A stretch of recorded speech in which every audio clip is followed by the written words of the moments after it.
A very good day to you. I'm Hank Gross, MidHudsonNews.com.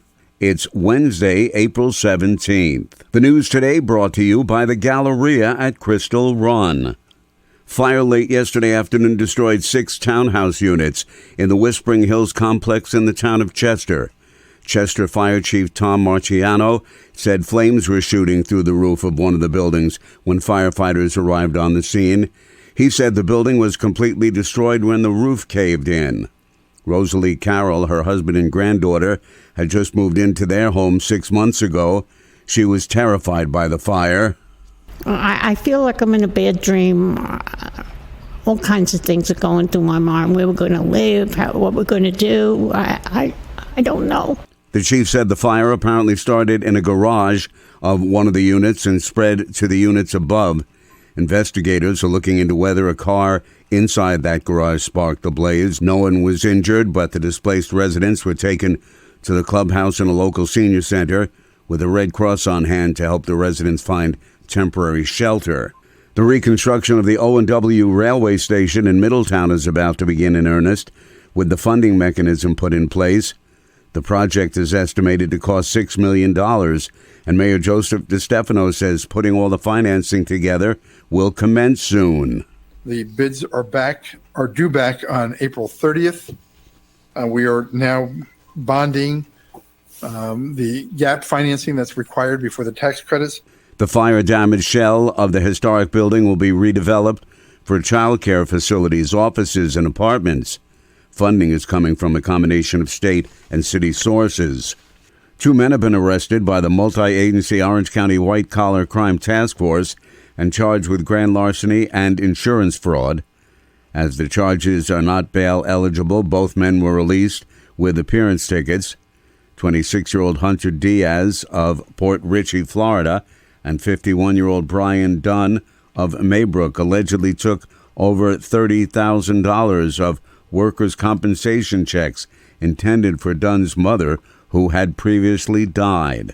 The task force's mandate includes the investigation of residential contractor fraud, crimes involving public integrity, public corruption, and ethics violations, embezzlement and other complex theft crimes, crimes against revenue, wage theft, and labor law violations. More news right after this. Find over 100 retailers allowing you to spend hours shopping safely at the Galleria at Crystal Run. Enjoy the big brands and the diverse selection of family-owned stores all in one location. The Galleria at Crystal Run offers dining options for everyone with Fuji 110 Grill, Allen's Mediterranean Grill, and Peru Cuisine. Discover the Mid-Hudson Valley's premier shopping, dining, and entertainment destination, the Galleria at Crystal Run. For more information, follow us on Instagram, Facebook, or visit GalleriaCrystalRun.com. The man credited with transforming Westchester Medical Center into a major trauma center with a network of community hospitals has announced his plan to retire next year. Michael Israel, who's been at the helm of the hospital network for almost 20 years, will step down from the post at the end of 2025. During his tenure, Israel steered a financial turnaround for Westchester Med and grew it to a network of 9 hospitals. Congressman Pat Ryan, a Democrat, and Mark Molinaro, a Republican, have urged the EPA to follow the science and issue a not protective determination in the upcoming 5-year review report, without which further PCB cleanup in the Hudson River is not possible. The Ulster County Legislature last night approved accepting $10 million from the state to be used for environmental remediation at I-Park 87 in the town of Ulster. Legislator Joe Maloney objected, saying the fund should not be approved because of several financial dealings involving players in the development, including no receipts presented and taxes not paid. Legislator Kathy Nolan said the project is a complex site and said many of the allegations are not substantiated. In the end, lawmakers approved accepting the $10 million to pass through to the developers for environmental remediation.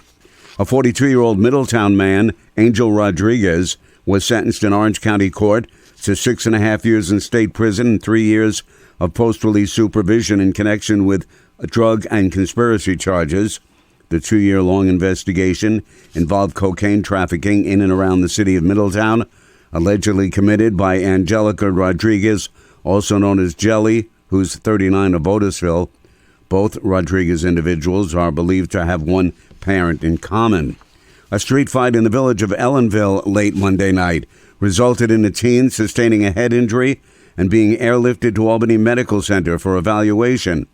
Ellenville Police Chief Philip Matrician said 2 boys aged 17 were injured during a fight involving several people on Bloomer Street at around 10 p.m. The chief said one boy refused medical treatment, but the other, who was conscious and alert, was flown to Albany Med because of a previous head trauma. There were no weapons recovered at the scene, and no one was cooperative, Matrician said. However, reports said a baseball bat was used in the scuffle. The Board of Trustees of the State University of New York has named a new president at SUNY Sullivan.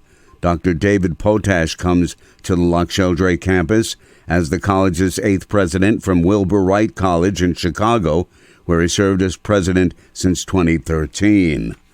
I'm Hank Gross, MidHudsonNews.com. The news today brought to you by the Galleria at Crystal Run.